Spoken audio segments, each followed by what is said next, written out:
এই যে আজকে গরুর মাংস, কলিজা, ব্যবসা আজকে পাক করবো। এই যে বড় বড় পিস 5 কেজির হয়ে হবো, অনুমানিক 5 কেজি, মানে অনুমানিক বলছি 5 কেজি, কিন্তু 5 কেজি হয়ে হবো। আজকে বিশাল বড় করে আয়োজন করে গরুর মাংস দিয়ে কলিজার এই যে কলিজা, এই যে ব্যবসা দেখছেন, বড় ডেকের মধ্যে ইচ্ছা মতো করে আজকে পাক করবো। সেই মতো আপনাদের দাবা চাইলো চইলে আইসেন, খাওয়ার ইচ্ছা থাকলে, না আসলে খাইতে পারবেন না, আসলে সেন খাইতে পারবেন। মাংসের জন্য পেস্ট কেটে নিতেছি, মাংসটা বসাই দিব। এই যে আমার পেস্ট কাটা শেষ, গুজগুজ করে খুসখুস করে কাটা শেষ করছি। এই যে কলেজে ফ্যাপসা সিদ্ধ করবো, দিয়ে দিলাম পানি, সিদ্ধ বসাই দিব। আস্তে আস্তে সিদ্ধ হয়, কলেজে ফ্যাপসা সিদ্ধ না করলে রক্তরা বাইর হবো না, মর রক্ত রাজ আছে কলেজের থেকে বাইর। এখন এই যে মাংসটা কেটে নিব, চুলার পর কলিজা বসাই দিছি, সিদ্ধ হইতেছে। এদিকে মাংসটা কাটতে ফেলাইতেছি, সিদ্ধ হইলে মাংসটা কাটা হইলে কলিজাটা সিদ্ধ হইলে করে কাটতে মাংসটা বসাই দিন। এটা বড় বড় পিস মাংস ওর মধ্যে মশলা ঢুকে না, এতে একটু ছোটো ছোটো করে কাটা নিতেছি। আবার এটা বললেন না জানা কিপটা ফানা করতেছি, এটা মাংসটার মধ্যে মশলা না ঢুকলে চালান দিলে ভালো লাগে না, এতে আমরা ছোটো ছোটো করে কাটা নিতেছি। কিন্তু বড় বড় পিস মাংস কোনো মজা লাগে না। গরুর মাংস লিখে ব্যবসা, গরুর মাংস তলি যায়, এটা আলু কাটতে নিলাম। একটু আলু না দিলে গরুর মাংসটা খাইতে মজা লাগে না, কিন্তু আলুটা দিলে খুব টেস্ট লাগে। আমরা আলু ছাড়া গরুর মাংস খেতে পারি না, সত্য কথা যেটা এটাই বললাম। আলু গরুর মাংস মধ্যে আলু আমার লাগবে না। এখন বাজে সকাল 7টা এখনো বাজে নাই, 5 মিনিট বাকি আছে। তো ঘুম থেকে উঠে চিন্তা করলাম আজকে কি রান্না করা যায়। তো আমি ভাবলাম শেষমেশ মাংসই রান্না করি, এটাই ভাবলাম। কারণ এত সকালে এখনও তো বাজার টাজার কিছুই আনা হয় নাই। একটা মাংস ভিজাই ফেলি।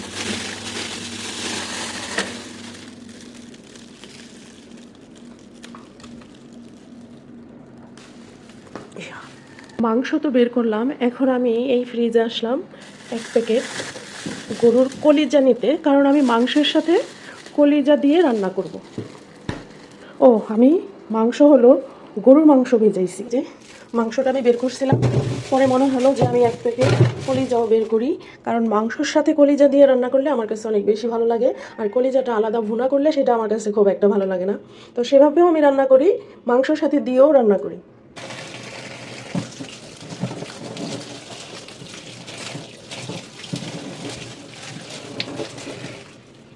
এই যে আমি ভিজায় রেখে গেলাম গরুর মাংস এবং গরুর কলিজা।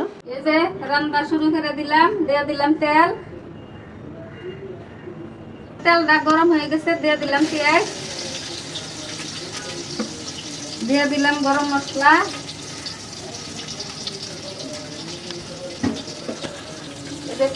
পেঁয়াজ দিছি, গরম মশলা দিছি, একটু নাড়াচাড়া করে দেই, পেঁয়াজটা একটু তেলের সাথে কিছু।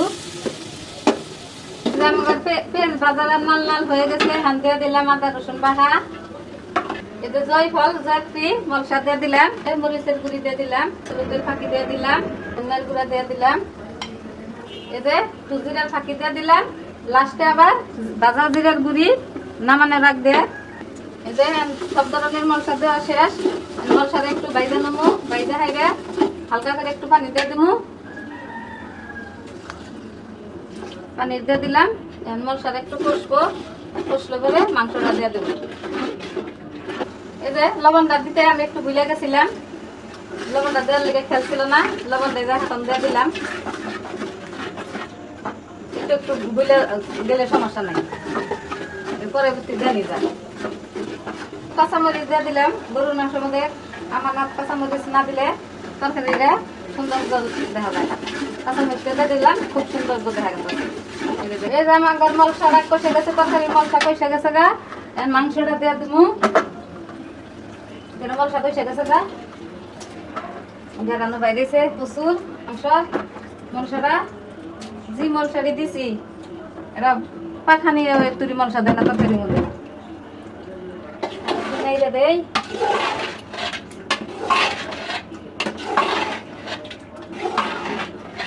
মাংসটা একটু নাইড়া ছেড়ে দিলাম, মাংসটা একটু কষে মারলে পরে দিয়ে দেবো যে কলিজা। মাংসটা না কষলে কলিজাটা দেওয়া যাবে না।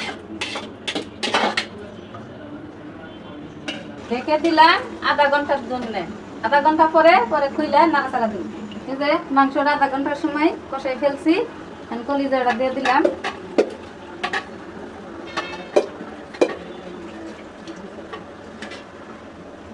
নাইড়া দিমু।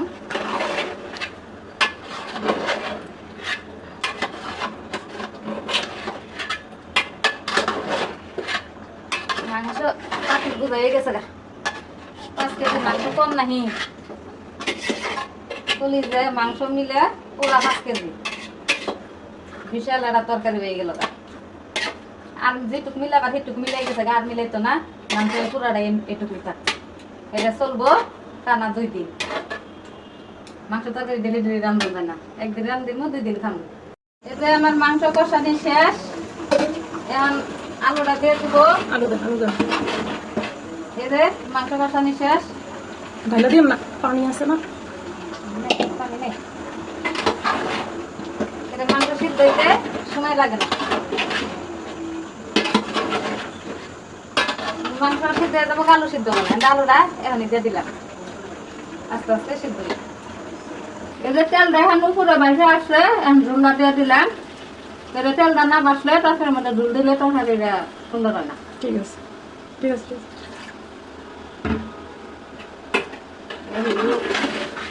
গরুর মাংস আমাদের ঝুল একটু বাড়তেই দেওয়া লাগে। এবার তরকারিটা জাল হবো, আবার ঝুলটা একটু না রাখলে খাইতে খাইতে ঝুলটা কমে যায়। ঠিক আছে, হয়ে গেছে মাংসের তরকারিটা। এখন আমি জিরার গুঁড়া দিয়ে নামাই ফেলবো।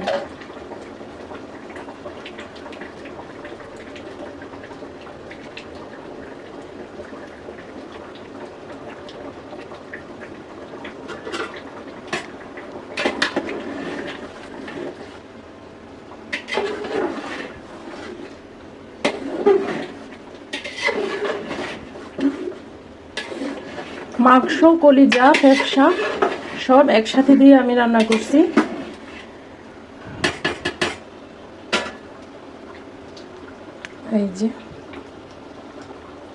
এই যে মাংসটা হয়ে গেছে, এখন আমি নামাই নিব।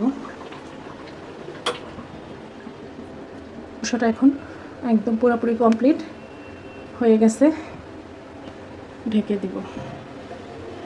মাংসটা আমি নামাই ফেলছি। অনেক সুন্দর হয়েছে রান্নাটা, এত সুন্দর ঘ্রাণ আসতেছে।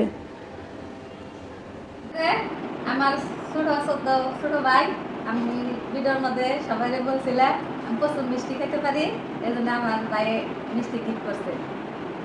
প্রথম প্রথম ভাই আমার মিষ্টি গিফট করছে, এত অনেক খুশি হয়েছি। মিষ্টিগুলো খুব ভালো, খুব সুন্দর, খাইতে টেস্টে। মিষ্টি গিফট করছে, এসে দিয়ে গেছে, খুব খুশি হয়েছি। অনেক ধন্যবাদ, হ্যাপি হ্যাপি ধন্যবাদ। প্রচুর খুশি হয়েছি, এরকম খুশি জীবনে হয়ে নেই। আর সরম জায়গায় মিষ্টিটা যে পৌঁছাইতে গেছে লাখ লাখ শরীরে। হ্যাঁ, সামনে বহাই দিয়ে বাস লাগাইয়া লাগছে, আর রাইটা দিয়েছি, এখন খাই যাচ্ছে আবার। মানে খুব খুশি হয়েছি মিষ্টিগুলা ভাইয়া। খাইছি 5টা, আর এই বাকি টুকু রাইটা দিচ্ছি, আবার খাবো। খাবো আর বাইরে তো মনে করবো সারান করবো। আপনারাও দেন দর্শক ভাইরা, গিফট করে মিষ্টি। চুরি চাইলাম, চুরিও দিলেন না, কিন্তু এক ভাই মিষ্টি গিফট করে গেছে, খুব খুশি হয়েছি। এর থেকে খুশি আর কেউ হয় না। কালো মিষ্টিটা আরো সুন্দর, সেই সুন্দর। ভাই তুমি বেঁচে থাকো, তোমার আল্লাহ বাসায় রাখো, মন মতো মিষ্টি এনে দিতে। বাইরে আসতে বললাম, বাসায় আসলো না, না আসবো না, আরেকদিন যাবো। বললাম ঠিক আছে, এদিনকার লিগে পচাই এলাম, রাস্তা মাপতাছি আজকে থেকে।